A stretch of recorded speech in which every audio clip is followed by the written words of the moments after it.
Hey guys, welcome to our big 40K 10th edition crossover bash. I have with me the giants of the industry. These are channels that I actually watch for a long time in the 40K space. I have the best live streamers and the best edited, produced content. So Tabletop Titans, Adrian, what's up? Hey, how's it going? Thanks for having me on. And I've got the best edited guys, just high quality, really dramatic. I love all the smoke and effects, and it's just amazing. Play on Tabletop. Tycho, how's it going? Pretty good. Nice to be here. I'm geeking out. Thank you guys so much. And then the guy that brought us all together is Seth from Frontline Gaming Network. Thank you so much, Seth, for letting this happen. And if y'all don't know, Seth, tell him what you do. I'm a jack of all trades. I do the Signals from the Frontline, which is Frontline Gaming's kind of weekly news show. But you'll see me out working the events or helping stream. I also help all the other content creators kind of get together and provide them support as best we can. So I'm just kind of everywhere now. These guys throw the tournaments, so if you want to see in person, you can pick up your models from them. They're a store, you get % off. It's great. Yep. So this is how we support the hobby, and I want to support the hobby. I have been a long-time 40K fan. Obviously I'm doing the YouTube and the video gaming stuff, but been very much into 40K. And since basically my grandma bought me a set, we went to the mall, I saw a 2nd edition box set.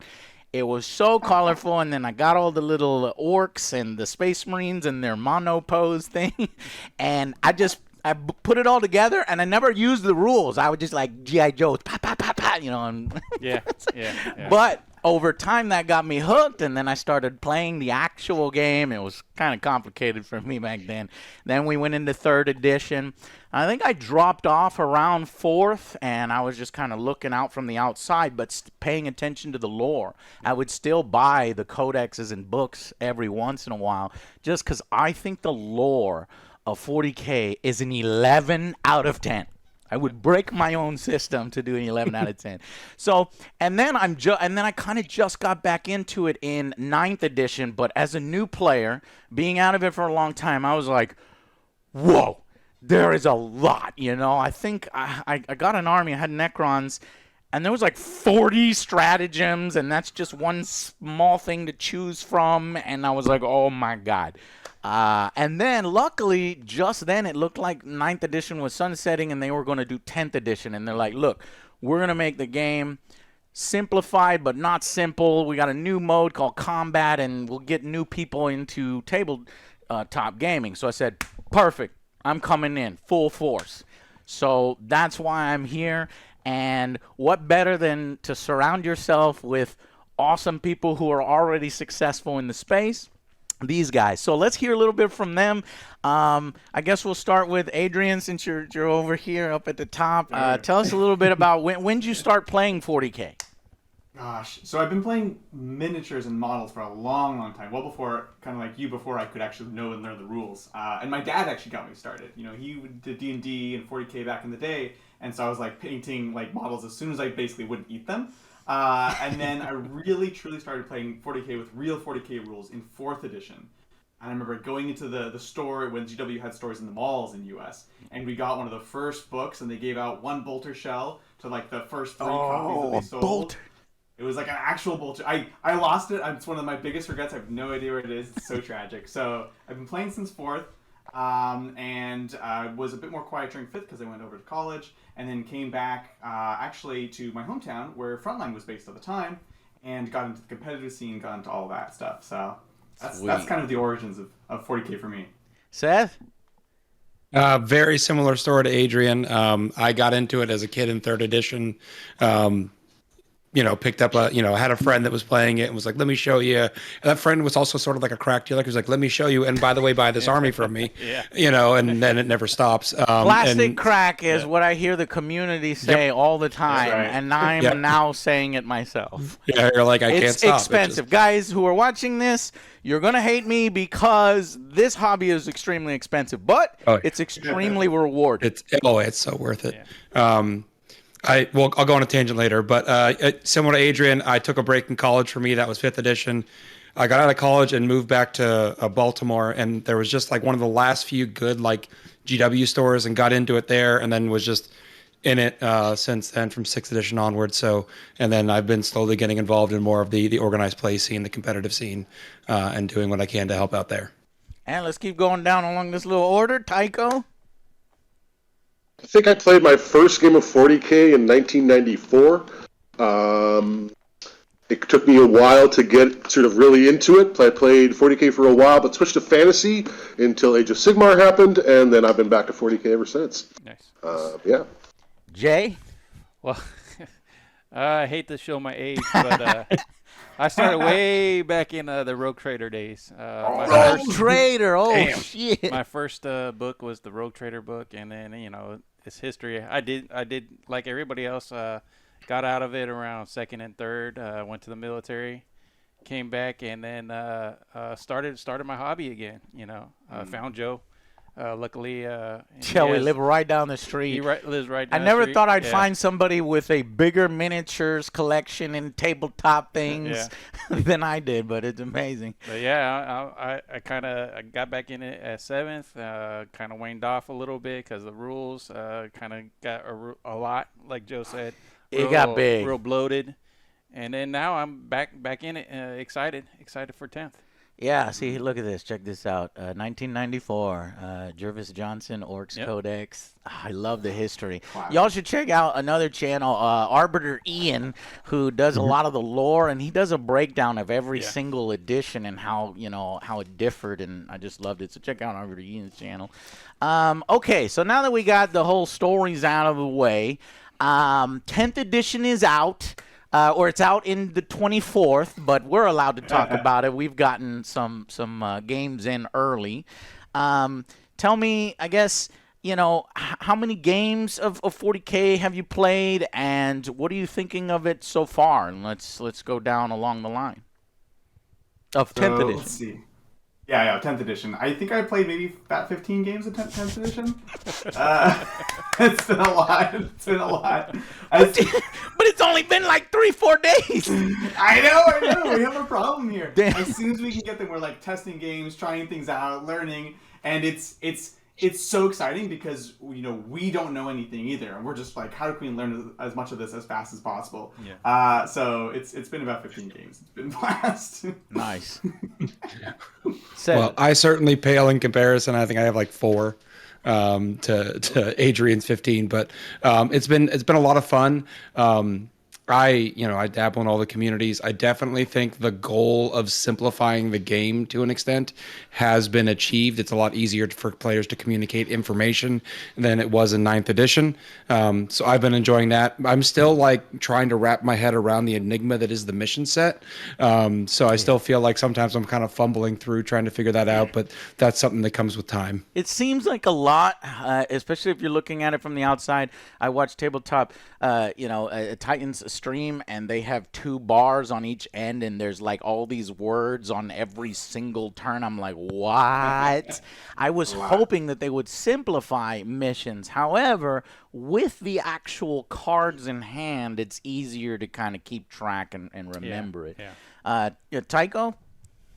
I think I'm on game 6 or 7 at this point. I've played both 3 games of Combat Patrol. I'm loving it. I think 10th is fantastic. It's a fantastic iteration of my favorite game. Yes. Okay. So I was wondering, Adrian, what do you think? Is this the best edition? Now, from the outside in, I hear 8th edition was the best edition. That's when they did this similar thing where the indexes came out. For free or no? It wasn't for free. You actually had to buy those.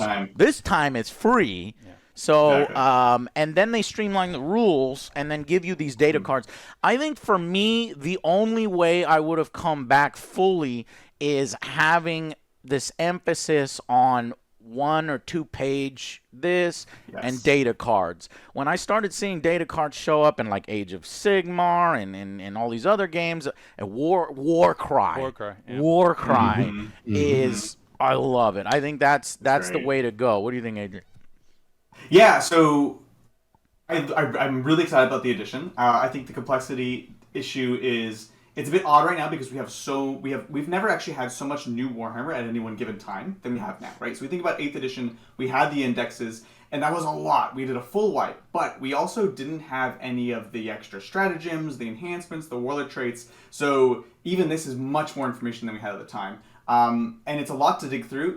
We kind of get these waves of additions as far as like complexity. 7th had gotten way out of hand with all these different books, and it was really crazy. And then 8th, they said, you know what, we're going to keep it super simple, almost too simple to be honest. So it was easier to approach, but very, very simple. And then 9th, it got crazy complicated, and now we're kind of on the downturn again, where it is much simpler. I think they're finding a balance. There's obviously a lot of issues on launch, which is what the internet's on fire about.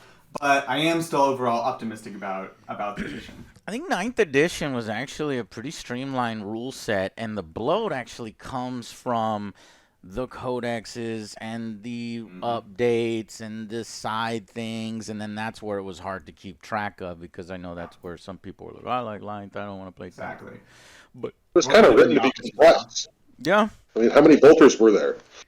Yeah. Oh my god. Yeah. Crazy, right? So right now, oh yeah, go ahead. So get this, me and Jay, before we started our 10th edition, content, we were trying to play every single Games Workshop game that they released, and when we got to Horse Heresy, 7th edition Horse Heresy, we were like, what the fuck? How does Games Workshop make any money? Because it's so dense, it's so complex. Every unit has 15 keywords, and they all do something different. And we hated it, and we were checked out like within the first 2 hours. However, we kept playing, and we were pushing through, and we were like, wait a minute, something arose inside us as these little stories were unfolding. It's like, oh, I'm doing this. What are some of those keywords? I forgot some of the keywords, like rend and no, rend is Age of Sigmar. Sundering, stuff like this that I had never heard of in 9th edition and all these other things. And I was getting into it, and it was 4 hours. Yeah. And by the end, like I hated it, but by the end I was like, wow, that was thematic as hell. And I understand it, but it was esoteric. BS skill of 4 really means you need to roll a 3+. It's like, what? Why? And then the tables and everything. Look, I loved tables when they were out, but it's modern day. No more. And so I like that it's still there in the Horus Heresy, and you can get into it if you want, but being a content creator myself, a YouTuber and stuff, we just don't have the 4 hours. I would much rather play 4 games or 3 games of Combat Patrol than the Horus Heresy game. But it is there for the weekends, you know what I mean? Yeah, for the long weekend. Yeah, so you guys have been through, Tycho and Adrian have been through, and Seth, these editions. Do you actually see, the evolution there, and do you think it's as sleek as it can be? It's definitely more modern than it's ever been. Mm-hmm. But sure, I mean, there's always room for iteration and improvement. Yeah, definitely. Yeah. I think. Go ahead, Seth. Yeah, I mean, there's definitely room for improvement, but if we go back, like, we kind of have rose-colored glasses for those of us that played 8th edition, because we remember what it was like once we got past the index phase of 8th edition. But that early phase where everyone was in indexes, and then some armies were in codexes, and other armies were still in indexes, it definitely had some clunky moments that didn't work quite right. So it's definitely... We're looking back at 8th and saying it was great, but there was phases where it was definitely rough, and we were in a transition. And we're in that now with 10th. We're all trying to drink from, like Adrian said, there's never been this much content at one point. We're all trying to consume it and figure it out. GW's trying to figure out any balance issues. I mean, I was talking to Joe earlier, but it's like, Diablo 4 was out 48 hours before there was a balance patch. Like, sometimes they just don't see this stuff in testing until someone figures out how to break it. Yeah. So we're definitely going to see some improvement and growth with this as we progress through this edition. And again, this has a 40K. You can't play test. It's not possible. We're doing it right now. It's so true, man. And I thought to myself, look, okay, here's what I've heard, and I think it's actually absolutely true. and I don't know why GW wants to do this. Maybe you guys can explain it, but it seems like GW is on this 3-year development cycle. It's like, okay, here's this edition, it's 8th edition. 3 years later, here's 9th. All your 8th edition is invalidated. Then 9th that comes out 3 years later, all your stuff. Like I was a guard player, I was waiting for my codex, got my codex last, and guess then what? goodbye. And I was like, fuck. And then so 10th edition comes, and I'm like, okay, I'm ready to go. Now I know it's gonna be juicy right now. I think this is probably one of the better times to get in, and you get your stuff, and then you get your everybody is supposedly somewhat balanced. We'll talk about that in a second. But then, as the codexes come out, they iron some stuff out, and it's really good. But right when I feel like, okay, now we're in that sweet spot, now it's an edition change. Yeah, so I'm wondering, about that. But yeah, that's always an issue, right? As soon as it feels like they're starting to figure it out, it's like, well, I'm sure there's definitely economic incentives for it. Obviously resetting the edition is doing the new codexes and stuff like that. GW is a business, right? I know, right? It's like we had to balance the fact that, yes, they are trying to make money, but they also hit so much bloat towards the end of these editions. Right. And theoretically, spoken with them and part of the design this time around is to treat it more like a piece of software, right? We're talking about digital games, they get patches, they get updates, things like that, and really following software engineering principles of making sure you're using the similar building blocks, with the keywords, and theoretically planning for future keywords and all stuff like that, so that they don't have to do it. I think that's what they want. We'll see if they're successful in 3 years. I'm definitely curious.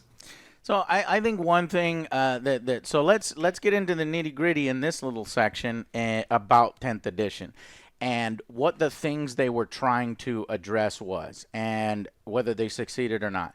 So here are the 3 big ones. I think complexity, right? Complexity and bloat. And I think with the data sheets and then the rules, I think they've more or less addressed that. It's definitely easier to play for us in Combat Patrol for certain than something like Horse Heresy and everything. So it's a good.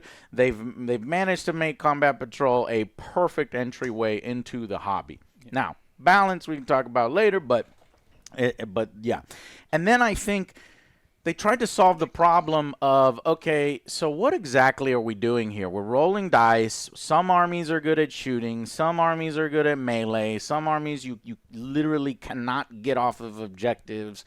And there were times where you would see a win coming and it just happens. There's really nothing that you can do. And I think they tried to address that with this new battle shock system. And I'm actually really impressed with this battle shock change, because I think it changes the game in a radical way and an interesting way where unique gameplay opportunities open up, which wasn't possible before. Where, let's say you have a group of custodies that you are not killing them, but if you try really hard, you might be able to battle shock them, and then they will not be able to capture that little objective while you might be able to.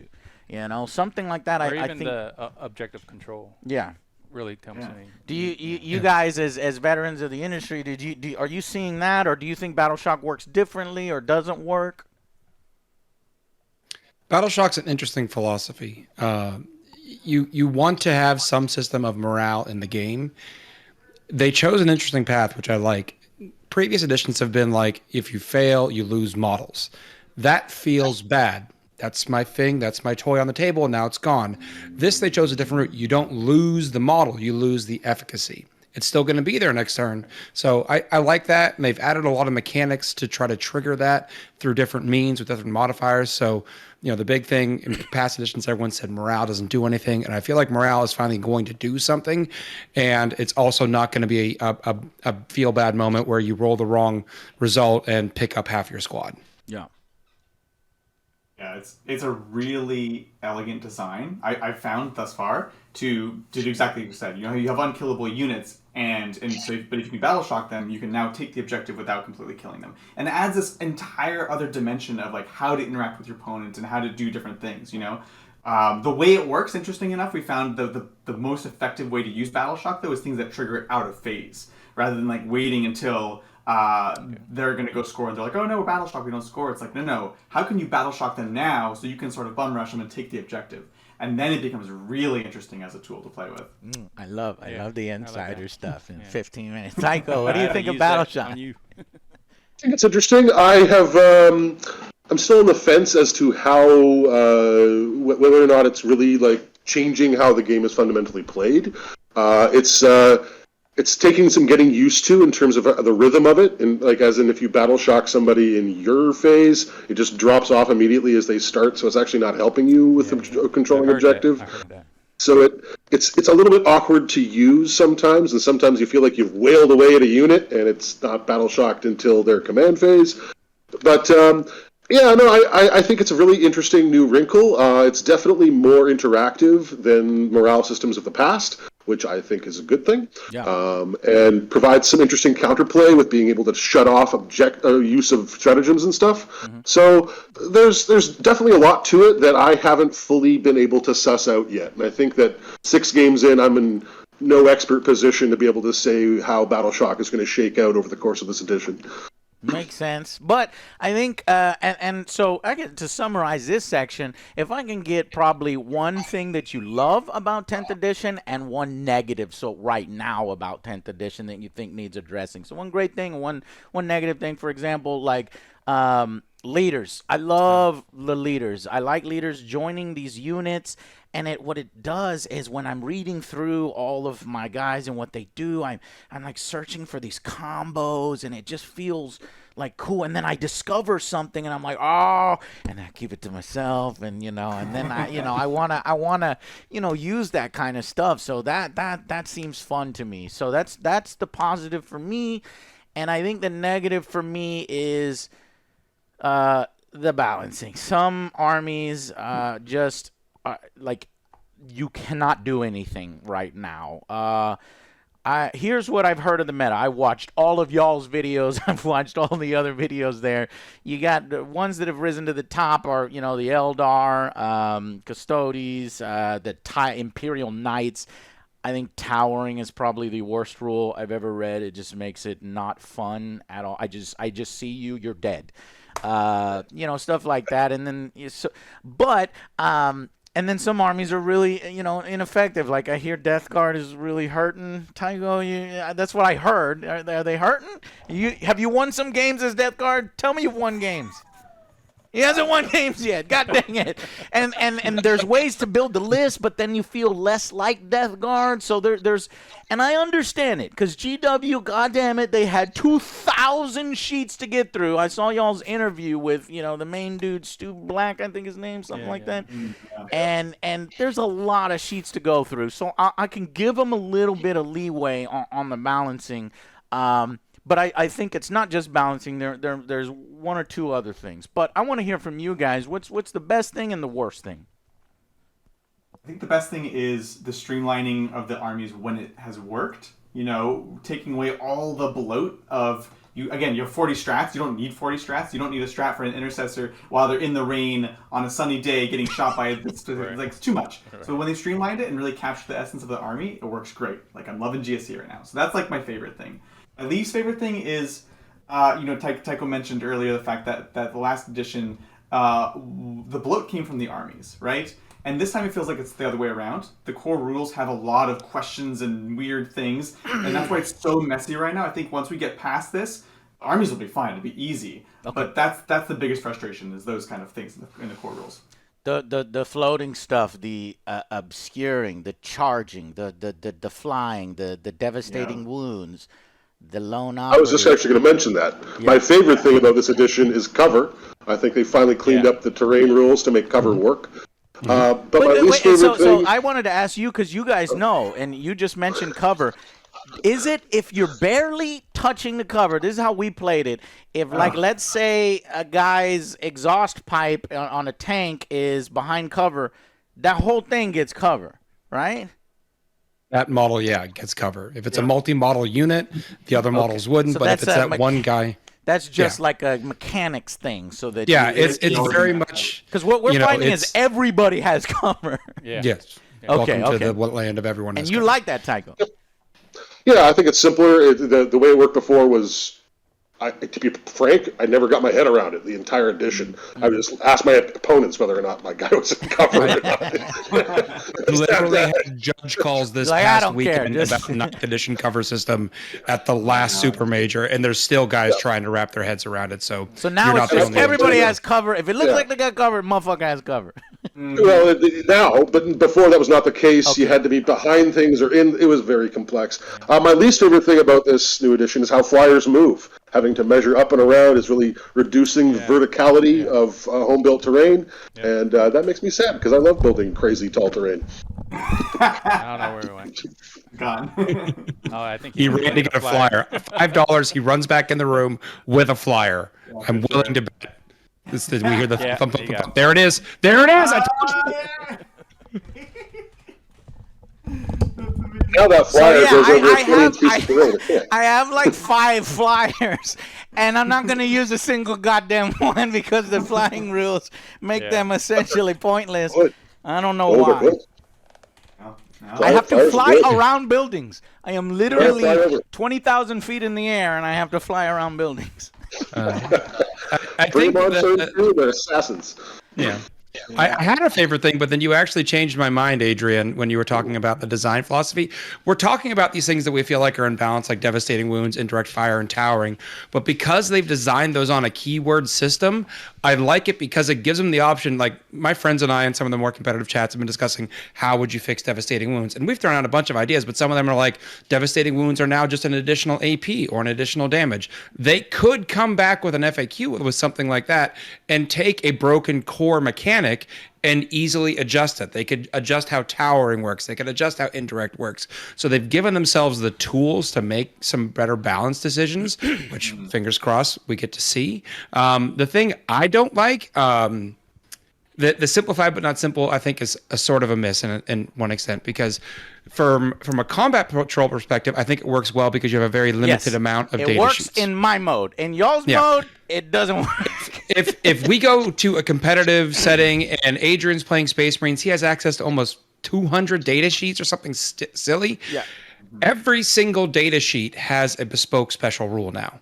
We have core rules, we have core special rules, but every one of them has a if and then but and then this on there, and it can become a bit hard to, if I've not played against GSC and Adrian's over there with like 20 different data sheets, I'm going to have to be sitting there grabbing them every turn trying to remember what does what, and it's going to take me a bit longer to learn those other armies But I'm I playing thought you against, guys so. are used to that, though. In 7th my edition God. Horus Heresy, that's what y'all are playing, so you're used to it, and now it's better because you have it in front of you in an easy way, right? So you're not used to that?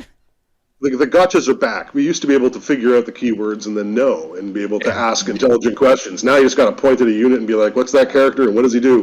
There's a lot out there now. It's now a new language, and and also going back to, again, Adrian had a good point. When these codexes were dropping 1 or 2 a month, it was easy for me to watch a show from Titans or Playon, hear about these are things, and then go, okay, I put those in my mind. Those are things I got to remember. But now it's 26 armies at once, and I'm like, I'm not going to consume all that content. I've opened the Space Marine Index, I kid you not, 5 times, and then I've closed it because I'm just like, I don't have the brain power for this right now. It's only going to get worse, right? There's this philosophy, which I like the philosophy, the implementation is questionable, of right now we have 1 detachment per army, unless you're Space Marines. And then the books come out, and you have, I don't know, let's say 4 detachments. In theory, oh, look, it's great. You only have to know those four strats in that detachment. But that's not really true, at least in a competitive setting. If you go to play again against like a Space Marine army, they're going to have 4 different detachments with 4 sets of strategies in each of them. And depending on who you're playing, there's going to be 4 different sets. So it's actually, you have to know all 16, 20 strats just like it used to be. So competitively, it's not going to be less information. So what I'm hearing is that the game is awesome casually and terrible competitively. I don't know why anybody plays this.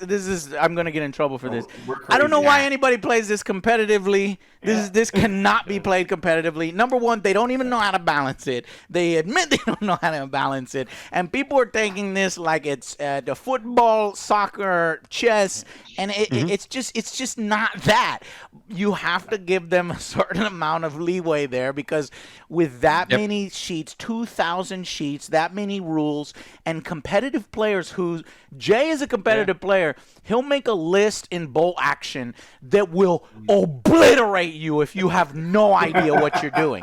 If he wants to go hard, he'll go hard, and you have those types of players who will find the loopholes, who will break the game. For example, what you said with the detachments, there's a hole right now. If you're Black Templars, you could take, 3 gladiators or something like that, and then you could take another 3 simply because the name is different, and so now you got 6 tanks where otherwise you would have only had 3. There's like shit like that. So I just think that 40K is a terrible competitive game, and it's an awesome casual game and narrative game and the crusade and combat patrol. And when you start to take it too serious is when you go, I hate this game. This is the worst edition.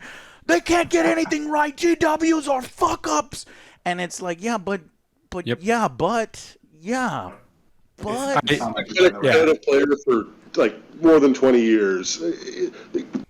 Games Workshop doesn't make competitive games, but they do make great games, and you can have a lot of fun playing them competitively, even if they're not balanced. Yeah, so we did a whole video on this of 40K is a bad competitive. Why 40K is a bad competitive game, and we play competitively anyways, right? Yeah. Despite the flaws, because you have to. And I love that you guys, and same thing on Play on Tabletop. And that's what makes it so interesting to watch, is you are on the same team. You're laughing, you're having fun. When you're like, I roll. Me and Jay get mad at each other. He rolls 5 dice, he hits all 6, and I'm like, there's a little awkward moment there because I have a competitive side, but y'all are like, yeah, good for you.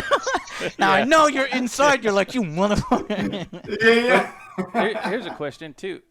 So that first ITC packet, how restricted is that? How thick is that going to be with all the restrictions?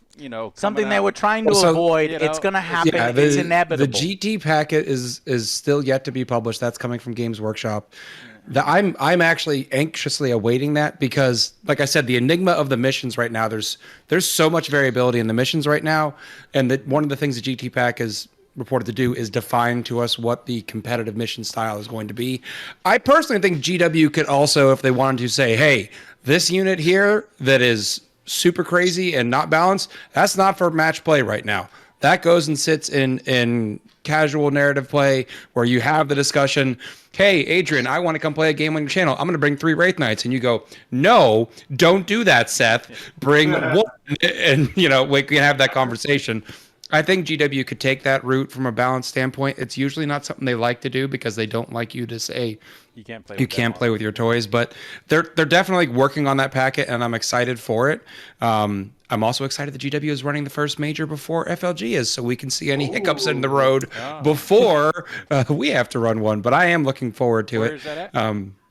So they're running Tacoma, which is like, I want to say the second week of July. And then the week after that is the Lone Star Open in Dallas, which is what we're running. So, not selfish, but I'm glad that they're the first ones to the plate so we can see if there's any big hiccups that need to be dealt with before we run ours. So to wrap up this little kind of crunchy section about, the details of 40K and are they getting it right in 10th edition and competitive play and casual play, I'm encouraged with the direction that they're going, but I think they bit off more than they can chew. They have to bite off more than they can chew. They're doing it every 3 years. Yeah, and so maybe 10th edition is great. I recommend people get into combat patrol. But maybe if you really, really, really, really want it balanced right at the beginning for competitive play, maybe wait for 11th, because I think 11th edition in 3 years is not going to be a wild transition from 9th to 10th. I think this is the big jump from 9th to 10th. And then I think 10th to 11th will probably be where those competitive players will be happy. And then maybe in 12th we can see some wild stuff that I'm hoping, and I want to get your guys' opinion at the end. But to wrap up this section, I want to know, since I'm about to play a bunch of games with Jay. What are the 4 best armies and the 4 worst armies? Adrian, I know you play a lot of games. Tell me. Oh boy! All right. So obviously, you have to say Eldar is number 1, 100%. They're very, very strong. Imperial Knights very, very strong up there as well. So Eldar just needs to be balanced. Period. Period. Fucking Imperial Knights. If you just kill the towering rule, then I think you might fix them a little bit. I'll tell you the fix for the towering rule, which we do, and I know GW does at their events as well. Oh, you got to fix it. Bottom floor line of sight is always blocked, no matter what. So if you are at home and building your own terrain, just board up the bottom floor windows. That's basically what GW does at their events because their terrain actually doesn't work for that. Yep. And it solves a huge number of problems. So you can't just get shot off the board. So I would say that. 1000 Suns are definitely up there. And I'm slowly coming around to this. Been chatting with people, but they're awesome. And then the fourth one gets tougher. I think it might be Gene Solar They might be 5th, but I'm going to put them at 4th because they're personal favorites. Yeah. Bottom 2 are super easy. Admech and Death Guard. Sorry, guys. Votan, because they are also problematic. And then, like the other one, the one after that gets a bit tougher. I don't know if I could give it another 4th bottom one. Sisters. Sisters are rough. So, I'm a Sisters fan, and I've been hearing bad things. I'll be honest, Joe, I've been doing some research, and it's not looking good. But, get your Emulators, get your Exorcists, and get lots of Jump Sisters. And I got Exorcists, yeah. Tycho, what are you thinking? I think in terms of straight competitive power, you've hit it on the nose. But that's not always why we play Warhammer. So really, coming to something that you really feel like is fun to play and that your opponent wants to play again can be another way to put together an army list that you're not always trying to just destroy your opponent. Yeah. So my favorite, it always is Chaos. I love basic Chaos Marines, and the new index for Chaos is fantastic. I am super, super stoked about that. I'm having so much fun playing that index. I saw Chaos beat Eldar, right? In that Tabletop Titans you did. It was awesome. So it's possible. So Chaos, it can beat the best. Yes. Yeah. And there are some spicy combos in there. Venom Crawlers are so brutal right now with a couple of Hellbrutes hanging around to make them do all the critical things. There's a lot of fun synergies out there. Play what you want. Play what's going to be interesting to you. The best army is the one that you get to play with right now because we have so few opportunities to play Warhammer in this world, in this life, that we should take every single one and have a blast. Yeah. Good. Yeah. That is actually balance. Yeah. Yeah. Some of the best games we've had are with some of the quote unquote worst armies in the game, where they're really matched, and you have that conversation with each other beforehand. Then you get really gritty, really interesting games. It's almost more fun where they're not getting to do all the superpowers because you're really having to think through it, and you can have some amazing Warhammer with low tier armies. Quote unquote. I think a lot of the negativity. Don't play the hotness. Yeah. I think a lot of if you want to get good, you have to play the good stuff. The negativity that's somewhat popping up based on the balance and stuff, and I understand it, and people want it to be perfect at release and stuff, and I get that. I want games to work when they come out, and not have to have balance patches and stuff. But this thing is massive. What I'm thinking is that the small percentage of these competitive players, and then people that want everything balanced, and then it gets pushed further and further, and you're looking at 5%. And you don't want to let the criticisms of the 5% ruin all of the progress that has been made on the game and how fun it is, even if you're going to lose. I've played Combat Patrol against this guy, Astra Militarum, without tanks against Eldar. Motherfucker rolls fate dice. In Combat Patrol, he still gets to roll 12 fate dice. This motherfucker rolls 6 6s at the beginning of the game. He takes his little Wraith Lord and just goes one shot, and my shit is done. It's fucking insane. But it was still fun as hell, and there were still things that I felt by the end of the game that I might not really be all that out of it, because yes, it is a Death Star, but it's only a Death Star for one small little thing. Yeah. And I think this new thing where I never thought would happen in 40K, respawning.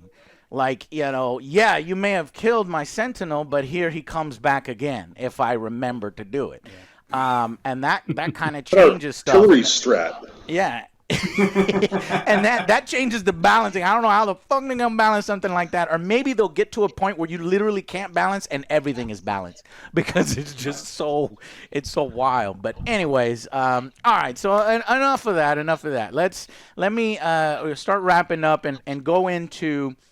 I've always wanted to ask somebody this. That are veterans of the industry. You three. Do you think that 40K will ever have alternating activations, or do you think that's like D6? Because one thing I know GW will never do for 40K is custom dice. You know how some games like, oh, here's the explosion and here's a diamond. That won't happen. Or 10 It's going to be D6s no matter what, or D3s, D6s, right? Yeah. Do you think alternating actions is that same thing for 40K, or do you think we might see something like that in 12?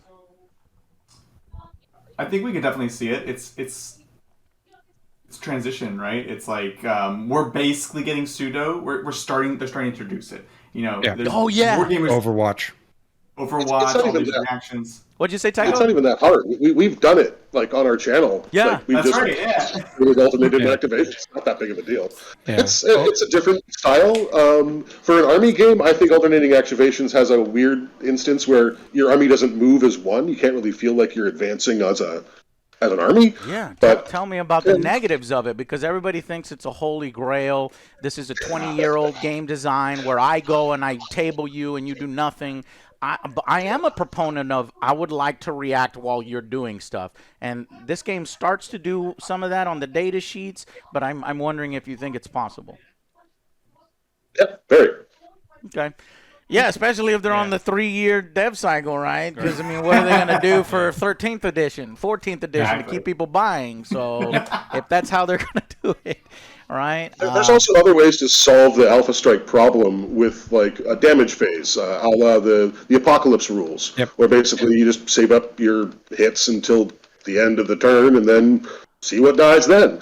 It's a different way to perform how the sequencing works to solve a certain problem. And what's great about this is that they have games that do all that already. Like, for example, you want alternating activations, Kill Team, War Cry. They do it there, but I just kind of wanted to see it in 40K. And I think even one of my old favorites, Epic 40K, like the tiny little models have maybe simultaneous damage, and maybe they ported that over into Apocalypse. I haven't played Apocalypse, but the last edition, edition Apocalypse at that. Okay. I guess would you want to see that in the game? Are you guys proponents of I go, you go? Neutral.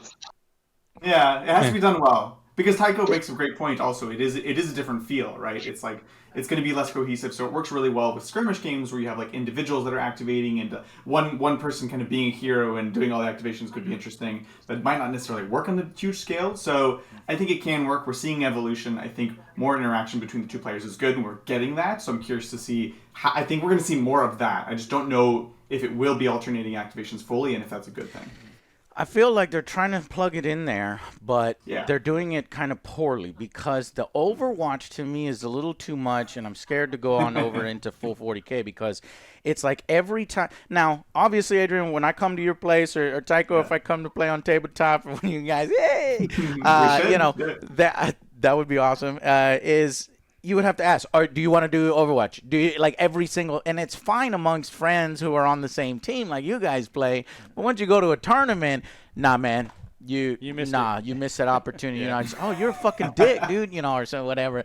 That's gonna happen on every single activation is the way Overwatch is written right now. And then like Darko was saying, I have never run into that in a tournament. You haven't? Okay, good, because I've never been to a tournament. I have not. Tournaments gone there are yet. Actually not nearly as try like hard everything as like that. Magic, like where there's exact phases and passing priority.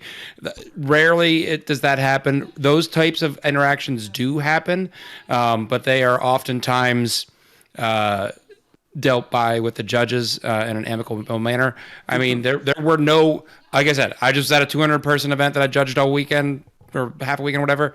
Very few conflicts that were actually anything like that. Players kind of know what we're here for. And at the end of the day, there's a 200-player event. There was 8 people that made the cut for the finals. So, everyone knew, hey, I'm here to have fun. I'm going to roll some dice. So I'm not giving the community enough credit. They're not dicks. Yeah. They're not going to be like that. The best experiences I've actually ever had in 40K have been at tournaments, because everyone kind of knows what they're in for, in terms of we're all going to come here to try to win, but we're also, every single game I'm making a friend. Every single game I'm checking in with someone that I played last round. If there is a situation where Tycho and Adrian are playing, they can't decide, does this unit have line of sight or not? There's a simple system of call a judge. Judge over and goes, yes, you can shoot Tycho, or no, you can't. That's that. You move on. Yeah, but I just want that rules to be written in a way where you don't have to have it, because you can sure it up at point A rather than having you guys, who do an amazing job at tournaments, fix it for them. You know what I mean? So that's the way I was looking. There's a concept called playing by intent, where you basically expect your opponent to try and do their best to remember all their stuff, but you also help them remember it too. That's how you want to meet your opponent at their best, not because they made a silly mistake. And so I find that sportsmanship is still a strong tradition in 40K. We've lost out in a lot of the sportsmanship awards, which were traditional for years and years, but it's still a very strong component of why people show up at tournaments and want to get tough games against great opponents who are looking to have a great game, and like you say, meet people, make friends, expand the community, learn. It's a fun time. I love you, Tycho. That is the attitude to have, and that's why I love playing this game, and that's why y'all should get into it, guys. Okay, so ramping up here, I wanted to know, 10th edition's new. We got kind of a little bit of roadmap on what faction or what books are coming next, but it seems like every edition there's been new factions. There's like the Harlequins, the Imperial Knights, the Chaos Knights, World Eaters just got their own. What do you guys think is next for 10th edition? In terms of factions, who is out there in the galaxy that needs an army? I have 2 Chaos ones in mind. I don't want to steal both of them, but one of them. Leave one for Tycho. Yeah, I know. I'm like Tycho. One of them certainly, the Dark Mechanicus would be amazing. I would love to see that. We got Vashtor. My boy Vashtor is so sick, so cool. When we saw the teaser of him, everyone's like, "Oh, it's the Dark Mechanicus," and I was one of the people saying, I was like, "Oh my god!" And they're like, "No, it's just one guy." I was like, "Okay," but he's really cool. So Dark Mechanicus would be awesome. I would love to see that. I have like a custom one where it's like you play them as Admech, but they're all Dark Mechanicus. It seems like it's there in the lore. What you have to look for is see where they're putting the seeds first, and it looks like Dark Mechanicus. But do you think, since that's your pick, do you think the game can support it and not just be a copy of AdMech? And right now, AdMech players are like, what's going on? What is our identity? Yeah. You can't even get our identity right. What is going to be the art? So what do you think of that, Adrian? I think they can do it. I do agree. It'd be nice if they figured out the AdMech identity first, especially because there's this ongoing joke, of course, with Chaos players of like, oh, well, if there's the Imperial version, the Chaos version is always that minus some rules. So that would be like below seawater at this level. But I think they can do it. I think they can do cool, fun stuff. The new Chaos stuff, as Tycho has mentioned, is really cool with the pacts and also Chaos Knights. So I have faith. Okay. Second Chaos, Emperor's Children. Yes. Emperor's Children need a. So wait a minute. How is that Snake not already a thing? In the Lord. He's coming. So you have the Death Guard. That's Nurgle. You got World Eaters. That's Khorne. Blood for the Blood God. And then you have what? Tzeentch, Thousand Suns. So that's it. Tycho, 100%. There is zero chance of that not being in 10th. Yeah. You think they'll save it for 11th? No. So that means, look, I want Noise Marines, and they better show up with guitars. I don't want the stupid little whatever the hell that was last time, those sonic blasters that look weird. I want to have an army of, like, fucking guitars and demons. It's going to be awesome. I'll give you guys one more Chaos one. Yeah. I think has been just low-hanging fruit for editions. Traitor Guard. Traitor Guard is in all the novels. Yeah. They have a huge line of Imperial Guard that you could literally repackage that stuff with Chaos upgrade sprues on it. you've proven to me Got a in the whole design pool. space. Yeah, you've proven that you can differentiate Chaos Knights and Imperial Knights and Chaos Space Marines and Imperial Marines. Yeah, because I was Do going to say Trader they're going to Guard. be the same. They're going to be the Right. same. Right now, you can do Trader Guard out of the Chaos Codex. You can also do Dark Mechanicum out of the Chaos That's why Codex. I got scared. If you- I got scared, Tycho, because they actually used the word Trader Guard, and they're like, "Here, that's it," you know. Fun unit. I'm Like the like, blood oh. pack from God's No, Ghost. no, Who doesn't no. want a blood pack? Yes. Yeah. Oh man, I remember all the old the Legion of the Damned stuff. You know, there was that. Yeah. I have I love that campaign book, and I have that White Dwarf with like Typhus and the like 2,000 Poxwalkers like to this day, and like I absolutely adore it. That'd be so sick. what would you see, Jay? What would you want? I want the Zotes back. Zotes? Get Zotes getting their own faction. Zotes. Yeah. Zotes. Okay. All right. All right. Everybody has picked good ones. I want to see. Well, you guys took all the obvious ones. I got two. How about I got a crazy one and a normal one? How about Exodites? I want to see Eldar riding dinos. What is that old cartoon with all those dinos with lasers on their heads? Bring Seraphon on over, Lizardmen on over. That would be cool. And then let's go deep lore. Let's go Rangdon. Anybody What the heck is that? Rangdon? Yeah. So there is. You have to watch Arbiter Ian. What happened to the two legions? We know the two legions have been expunged. Right. One possible explanation is how insane that war was with the Rangdon, I think they're called, that they needed. The Emperor is so powerful, he needed all 20 legions or whatever to fight him. And they won ultimately, but they, shit went down, right? So that would be cool. And then they had to expunge shit so that, like, I think it has to do with, like, mind control. And you can do unique rules where, like, I can start to control your units or push your units or some wacky shit.